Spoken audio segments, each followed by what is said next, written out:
A Hebreos capítulo 10, versículo 19.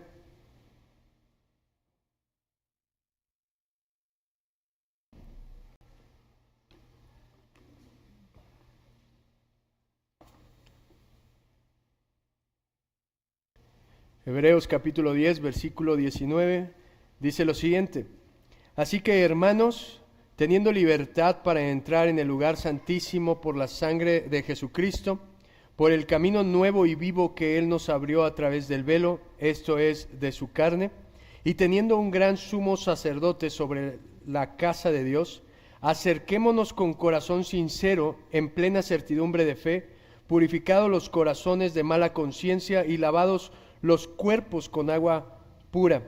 Mantengamos firme sin fluctuar la profesión de nuestra esperanza, porque fiel es el que prometió, y considerémonos unos a otros para estimularnos al amor y a las buenas obras, no dejando de congregarnos como algunos tienen por costumbre, sino exhortándonos, y tanto más cuanto veis que aquel día se acerca.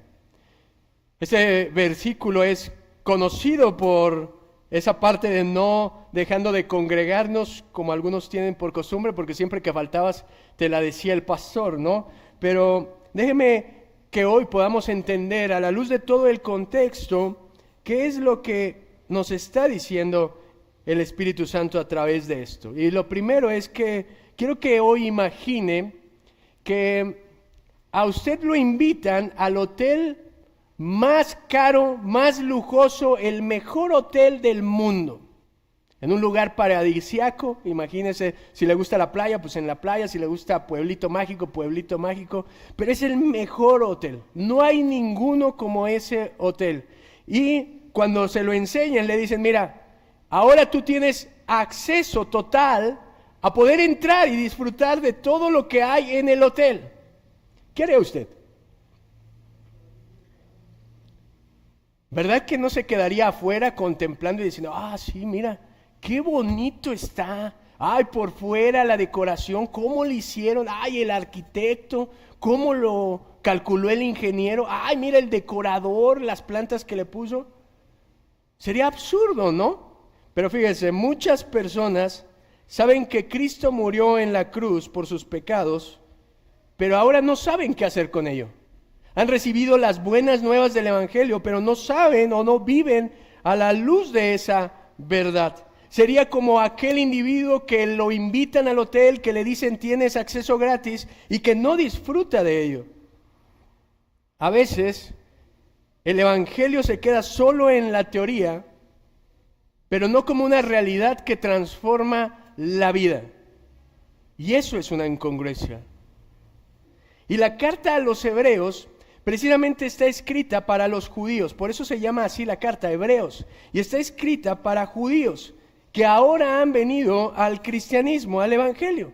Y en los primeros 10 capítulos el autor trata de comprobarles no solo el que Cristo es el cumplimiento de todos los rituales religiosos y las ceremonias que ellos tenían, sino que Cristo es superior a cualquier rito religioso. Eso es lo que trata de hacer este autor. Y parte de esos 10 capítulos es lo que acabamos de leer.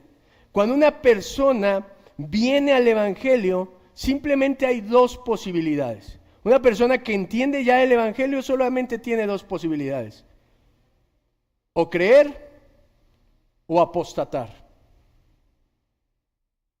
Al parecer, estos hebreos estaban tentados a abandonar la fe en Cristo por las vicisitudes de la vida, por las dificultades que estaban experimentando, y querían regresar a sus antiguos rituales religiosos. Y mire, ¿esto le suena parecido? ¿Cuántos conocemos que vienen, escuchan el evangelio, a lo mejor en el peor momento de su vida, vienen con una expectativa de algo que no es Cristo, se emocionan, enciende su corazón a escuchar las predicaciones, te dicen: pastor, ¿cómo sabe mi vida? Cada que usted habla, no, la pedrada aquí, ya traigo el chipote.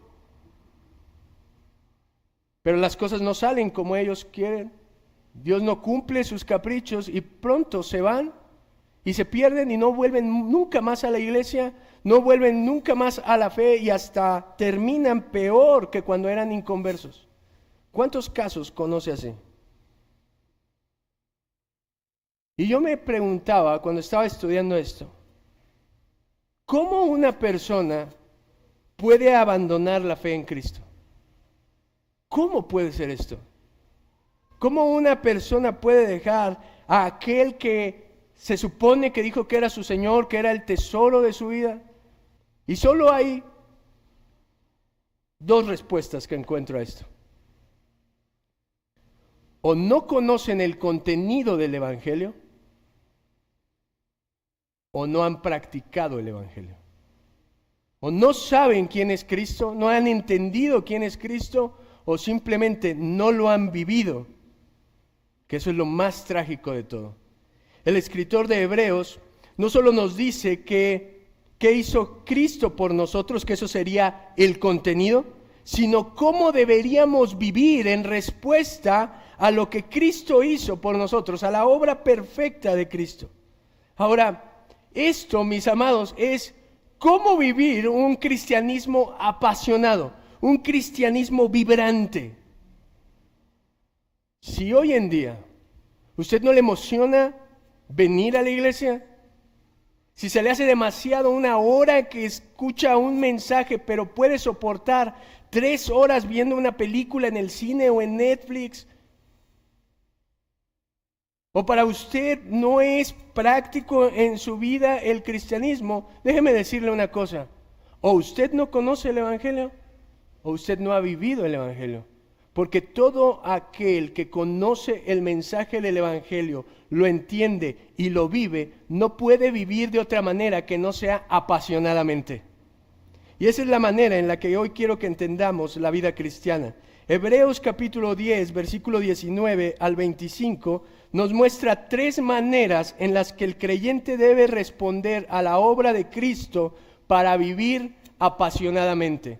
3 maneras en las que el creyente debe responder a la obra perfecta de Cristo para vivir de manera apasionada. Y antes de ver la práctica, vea cómo Él nos da el contenido. Versículo 19. Él dice, así que, hermanos, ¿para quién está escrito este mensaje? Para los creyentes, les llama hermanos.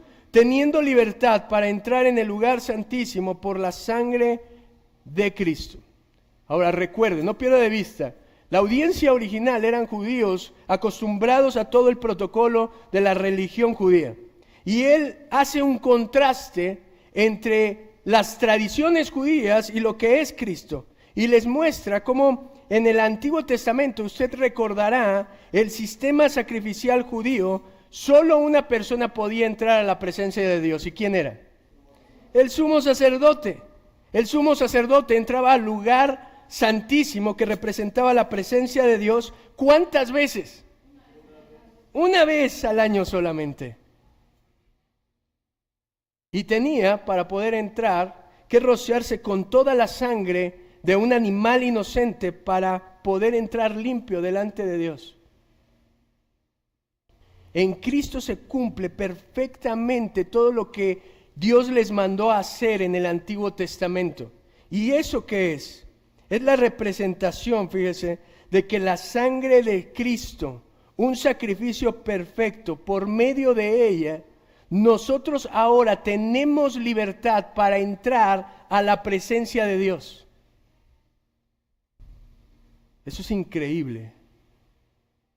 No solamente murió por nuestros pecados, sino que su sacrificio nos dio libre acceso a la presencia de Dios. Es precisamente eso, de poder ahora disfrutar de nuestro Padre, de nuestro Dios, porque Cristo ha hecho todo lo que se necesitaba para que nosotros tuviéramos una relación con Dios. Fíjense lo increíble que es esto. Nosotros tenemos acceso a Dios por algo que nosotros no hicimos, sino por la preciosa sangre de Cristo, por la preciosa vida de Cristo. Cuando nosotros venimos a Cristo, no es solo un título, sino es recibirlo como Señor y Salvador de nuestra vida. Es entregarle toda nuestra vida para que ahora Él mande, Él señoree en todo lo que nosotros somos, hacemos, pensamos, decimos. Es el único medio, mi estimado.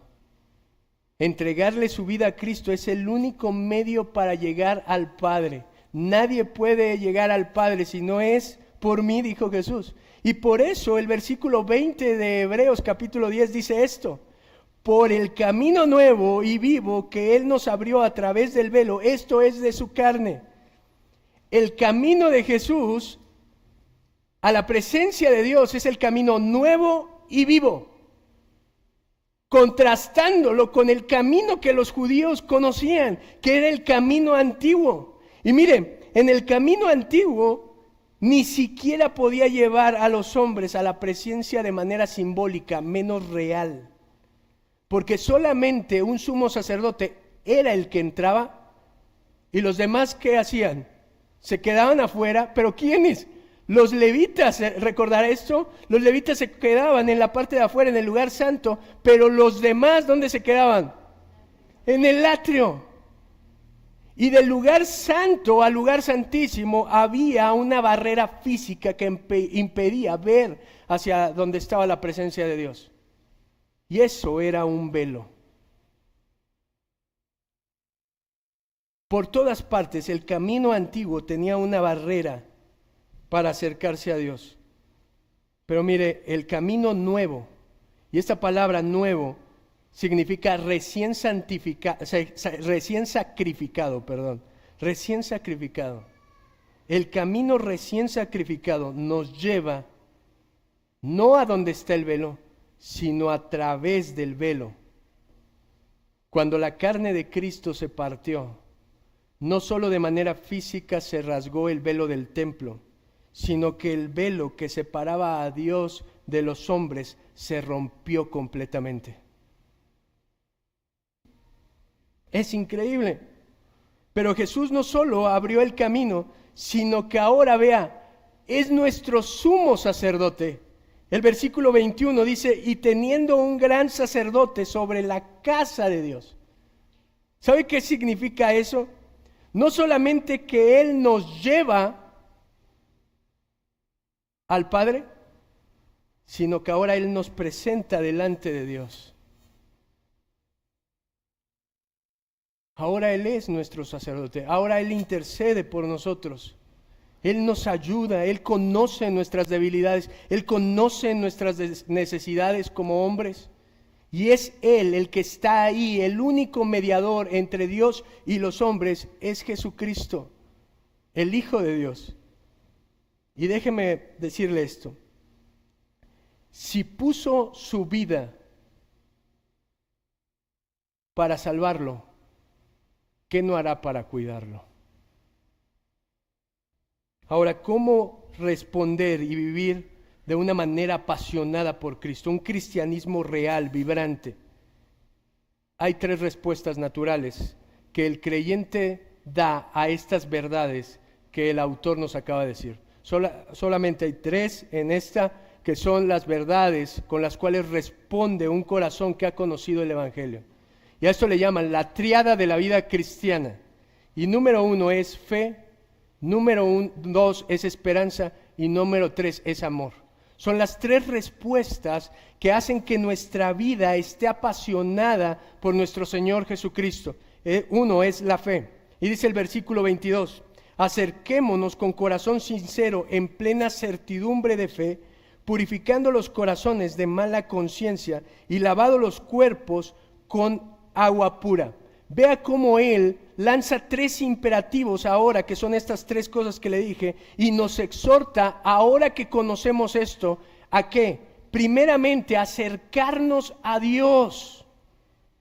Es la manera natural en la que usted responde. Si ahora tiene acceso abierto a Dios, ¿qué es lo que tiene que hacer?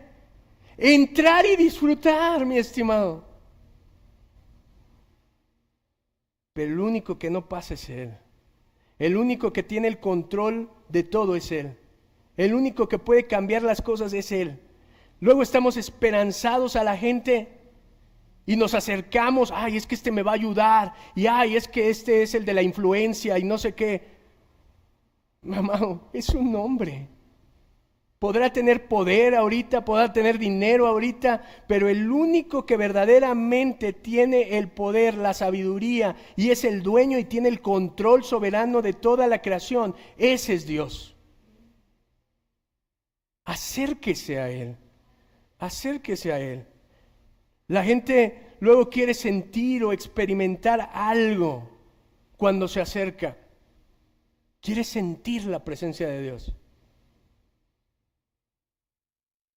Y a veces dicen, es que ya no siento nada. Antes, en otra iglesia sentía en la alabanza, sentía aquí la energía. Pues claro, mi estimado, le ponían el volumen bien fuerte, le subían a los bajos y usted sentía la emoción, pero simplemente era un emocionalismo.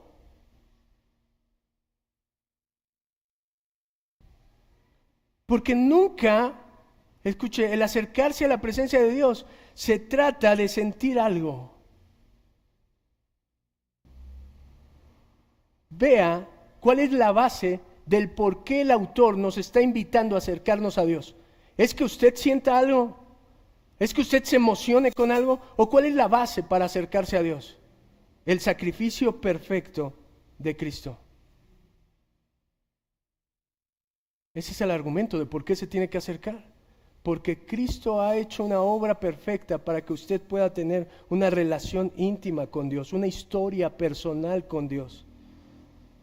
No necesita sentir, necesita acercarse. Y acercarse con un corazón sincero. ¿Y sabe qué significa eso? Ser auténtico, sin hipocresías, sin superficialidad, sin motivos ocultos, que usted vaya a Dios tal cual es. Y mire, dice que con ese corazón sincero, en plena certidumbre de fe, esto exige un compromiso. Si usted se va a acercar a Él, tiene que hacerlo creyendo que Él está para usted. El que se acerca a Él, crea que le hay, dice. ¿Sabe? Si algo no tenía la nación judía, o los que practicaban en el Antiguo Testamento, era un corazón sincero y una fe para acercarse a Dios. Constantemente Dios les decía, si se volvieran a mí y se arrepintieran y vinieran con un corazón contrito y humillado, entonces yo sanaré la tierra, entonces yo esto. Pero mire, ¿quiere saber cómo eran los judíos? Para que no aprendamos de este mal ejemplo. Jeremías 3, o aprendamos más bien a no hacerlo. Jeremías 3, versículo 10. Dice, con todo esto, su hermana la rebelde Judá no se volvió a mí de todo corazón, sino fingidamente, dice Jehová. ¿Sabe cómo buscaron estos hombres a Dios? De manera fingida, de manera hipócrita. Joel capítulo 2, versículo 13. Vea lo que dice. Rasgad vuestros corazones y no vuestros vestidos, y convertíos a Jehová vuestro Dios, porque misericordioso es y clemente, tardo para la ira y grande en misericordia, y que se duele del castigo. Ellos rasgaban físicamente, hacían todo el ritual de, estamos bien arrepentidos. Pero Dios les dice, rasguen su corazón. ¿De qué me sirve que rasguen su ropa? ¿De qué nos sirve vivir un cristianismo superficial con un título, con ciertas actividades, si por el corazón no somos cristianos y nos acercamos a Dios? Por eso, mi estimado, el nuevo pacto, la obra de Cristo tenía que ver con eso que Él les prometió en el Antiguo Testamento, que está en Jeremías capítulo 24, versículo 7, donde les dice, les daré un nuevo corazón que me conozca, porque yo soy el Señor. Ellos serán mi pueblo y yo seré su Dios, porque volverán a mí de todo corazón. ¿Lo ve? El problema en el antiguo pacto era el corazón, por eso ellos no se podían acercar a Dios con un corazón sincero, por eso no podían hacer nada para agradar a Dios, pero ahora la promesa es que a través de Cristo Él muda nuestro corazón para que nosotros nos acerquemos a Él con este corazón sincero. Y no solamente el corazón sincero, sino dice Hebreos capítulo 10, versículo, sino purificados los corazones de mala conciencia y lavados los cuerpos con agua. Este es el contraste con la religión antigua de ellos, de todo lo que decía Levítico. Recuerde que los sacerdotes tenían que lavar los utensilios, lavarse ellos mismos, rociarse la sangre del animal como símbolo de pureza, pero eso era únicamente externo. De hecho, el sumo sacerdote recordará que no se dormía una noche antes de que iba a entrar a la presencia por miedo a tener malos sueños, que pecara en sus sueños y que cuando entrara a la presencia de Dios fuera consumido y lo sacaran con el hilito. Entraban con terror, con miedo. Pero ¿quieres saber la buena noticia? Que nosotros ya no nos acercamos a Dios así. ¿Sabe por qué? Porque ahora han sido purificados los corazones de la mala conciencia.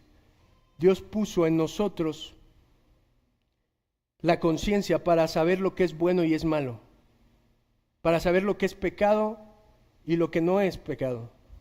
Aún los hombres que no conocen el Evangelio violan ese candado para poder hacer cualquier clase de fechorías. Pero ¿sabe por qué nuestra conciencia ha sido lavada? Porque la conciencia lo que hacía es acusarnos, como el diablo, decir, estás mal, no puedes acercarte. Pero cuando el sacrificio de Cristo vino y fuimos lavados por su sangre, ¿sabe qué pasó? Ahora nosotros nos podemos acercar con una conciencia limpia, sabiendo que no es por nuestras obras, sino por la obra de Cristo en esa cruz, la cual limpió, quitó todos nuestros pecados, y ahora yo puedo ir tranquilo, confiado a la presencia de Dios.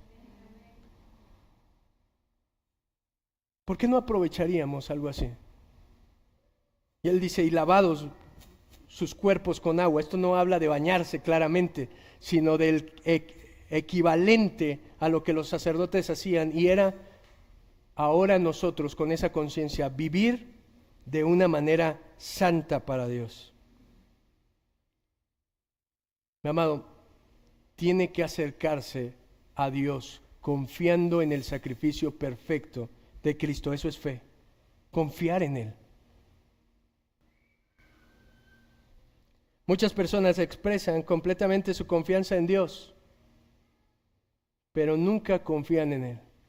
No confían que Él pueda obrar en su vida, que Él puede transformar su vida, que Él puede transformar su matrimonio, que puede transformar su familia, que puede restaurar cualquier cosa. No confían en Él. Y la segunda parte, no solamente los creyentes deben de responder con esa fe, sino con la esperanza. Dice el versículo 23, mantengamos firme sin fluctuar la profesión de nuestra esperanza, porque fiel es el que prometió. Y esto va de la mano. El que confía, es decir, el que cree, el que tiene fe, no puede evitar tener esperanza.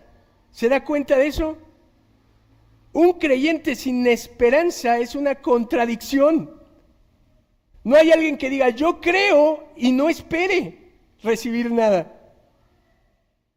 El creyente se mantiene firme porque tiene una esperanza. Y déjeme decirle esto, una persona que no tiene esperanza, ¿sabe lo que hace? Abandona. Pero ¿sabe por qué nosotros podemos mantenernos firmes, como dice el versículo?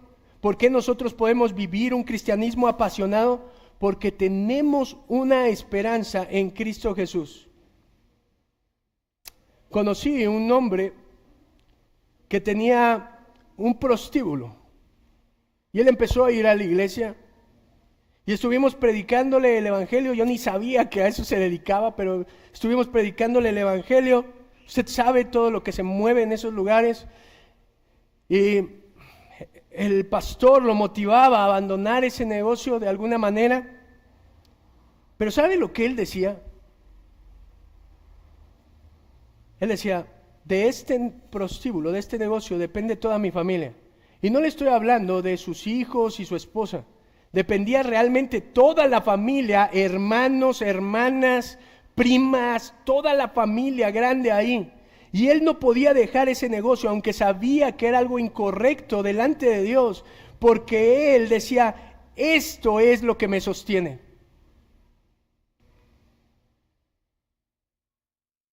¿Cuál es el diagnóstico ahí? Su esperanza no es Cristo. Su esperanza es el negocio. Para aquel que su esperanza es Cristo, él confía en todas las áreas de su vida en Él. No hay cuestión, no hay cosa que él no pueda poner en las manos de Cristo y esperar una respuesta. Mi amado, mejor es perder un negocio que perder el alma, o un empleo, que perder el alma por la eternidad. ¿Qué no dejaríamos por Cristo? Si Él es la esperanza, que Él es todo, Él sustenta nuestra vida. Mantener firme la esperanza no es aferrarse a un sentimentalismo, es aferrarse a una persona, a la persona de Cristo. John Owen comenta, la principal obra de la fe es aferrarse a la promesa de Dios en Cristo, aun cuando todo lo visible parezca contradecirla. Nuestra firmeza no está en ninguna circunstancia, en ninguna emoción, en ninguna capacidad, en ninguna salud física. Nuestra esperanza radica en la verdad de quién es Dios. Y eso es lo que dice el autor. ¿Por qué nosotros mantenemos firme nuestra esperanza, la cual profesamos, la cual decimos que creemos? ¿Por qué vivimos tan apasionados por Dios, no aferrándonos a nada en este mundo? Por lo último que dice el versículo, porque fiel es el que prometió. No se trata de usted, ni yo, ni nadie, sino que radica en que fiel es el que nos ha prometido, fiel es el que nos ha dado la esperanza. Había una historia de un niño que su papá lo dejó en una esquina y le dijo, espérame aquí, voy a hacer unos pendientes y voy a regresar por ti. El papá se fue, pero en el camino el carro se le averió. Y en ese tiempo no había ni teléfonos, ni había cómo contactarlo. Entonces pasaron 5 horas antes de que el padre pudiera regresar a donde estaba el niño. El padre, desesperado, en una angustia por su pequeño, sin saber cómo estaba, en cuanto lo vio parado en esa esquina, él estaba viendo un aparador en la tienda, y él corrió a él y le dijo, ¿estabas preocupado? Le preguntó, ¿creíste que no iba a volver? El niño lo miró fijamente y le dijo, no, papi, yo sabía que tú ibas a volver porque tú dijiste que lo harías.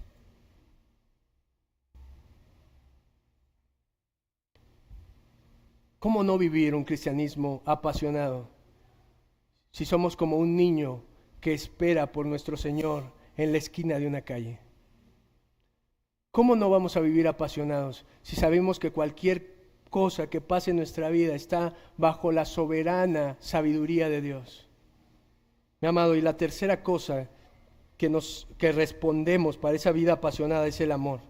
Dice el versículo 24 y último, y considerémonos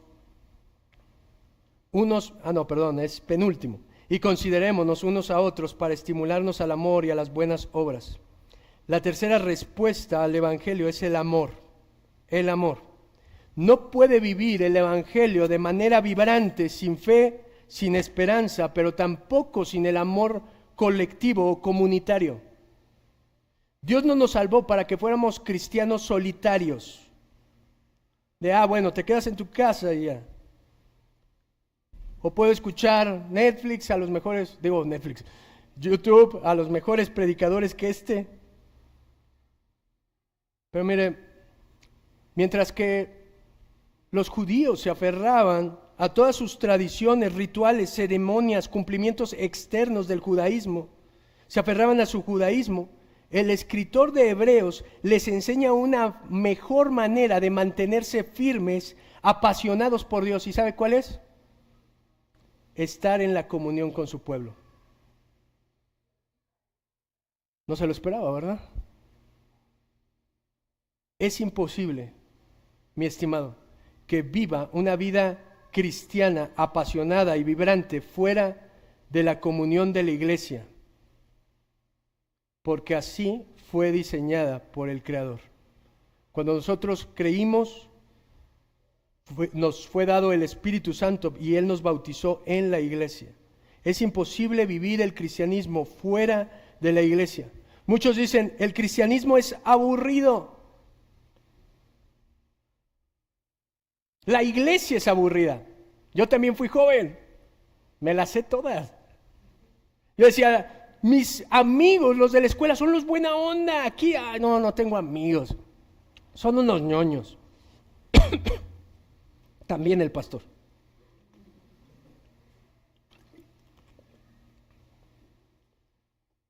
¿Cómo no va a ser aburrida la iglesia si no se involucra con nadie? ¿Cómo va a practicar su cristianismo si nunca se involucra con alguien? En una iglesia sana estoy hablando. La gente dice, no, me involucro, y no, la gente de la iglesia es difícil. ¿Sabe cuántas acusaciones hay en contra de la gente de la iglesia? Los de afuera dicen, no, la gente de la iglesia es hipócrita. Como diría el pastor MacArthur, bienvenido, hay un lugar para uno más.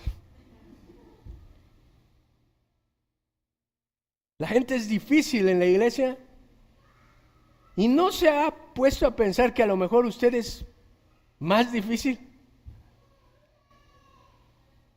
Por eso el escritor dice, considerémonos. Esta es la exhortación. No solamente es mantenernos, no solamente es acercarnos, sino ahora él dice, considérense. Y esta exhortación, ¿sabe qué significa? Cuídense. Es lo que dice. ¿Por qué nos congregamos, mi amado? Porque es importante que se congregue en una iglesia local. No puede hacer la iglesia en su casa con su familia. Eso no es la iglesia porque no está sometido a nadie, no rinde cuentas a nadie, no sirve a nadie fuera de su iglesia. Nos involucramos en una iglesia porque nos cuidamos unos a otros. De eso se trata la iglesia. No de si le gustan las prédicas, no si tienen aire acondicionado, no si están cómodas las sillas, no si el predicador es muy fluido, si tarda muy poquito tiempo en predicar. Es estimularnos al amor unos a otros. ¿Sabe qué es eso de estimularnos? La Biblia lo utiliza como para irritarnos también, la palabra irritarnos. Es provocarnos.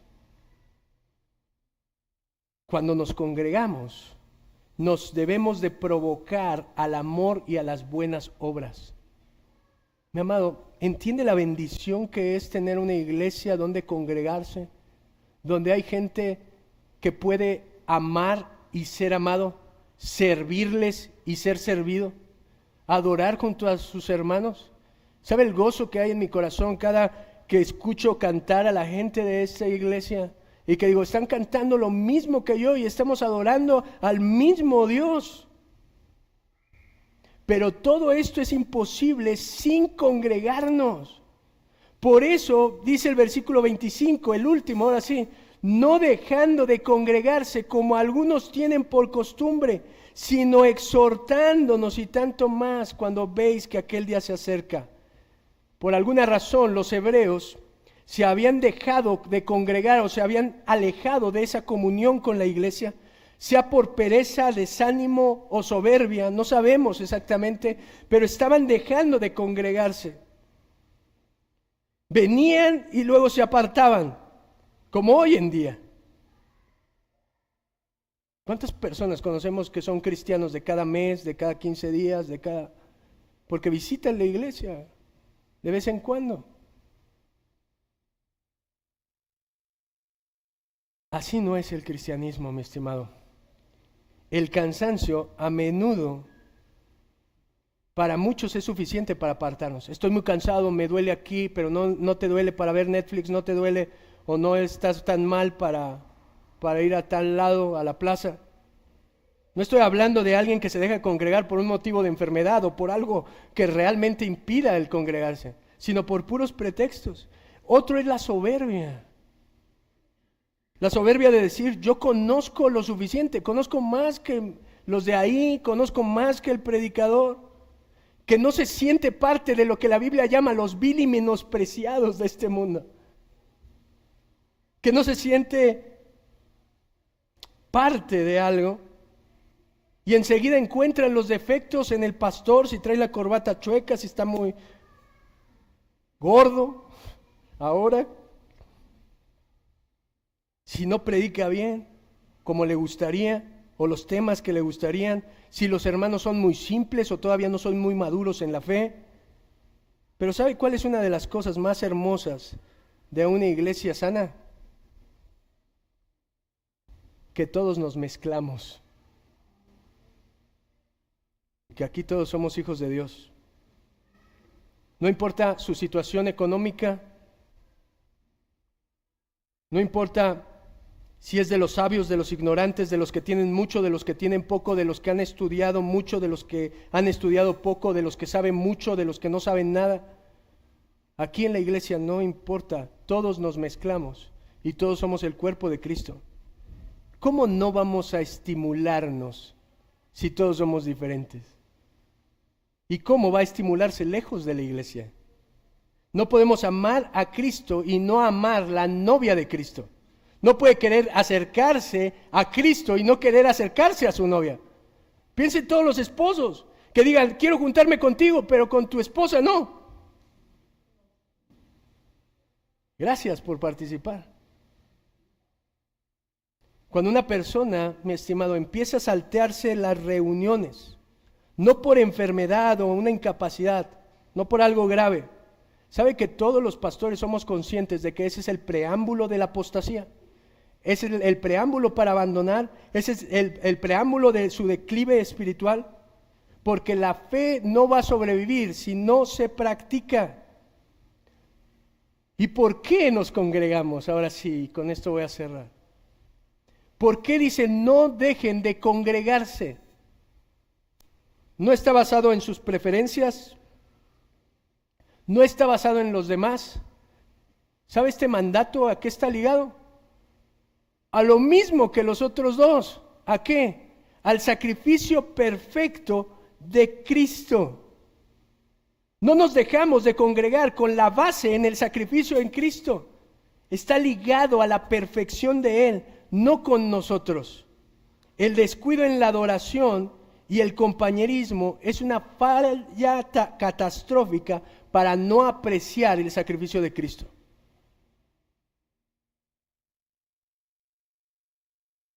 ¿Ya no le gustó tanto?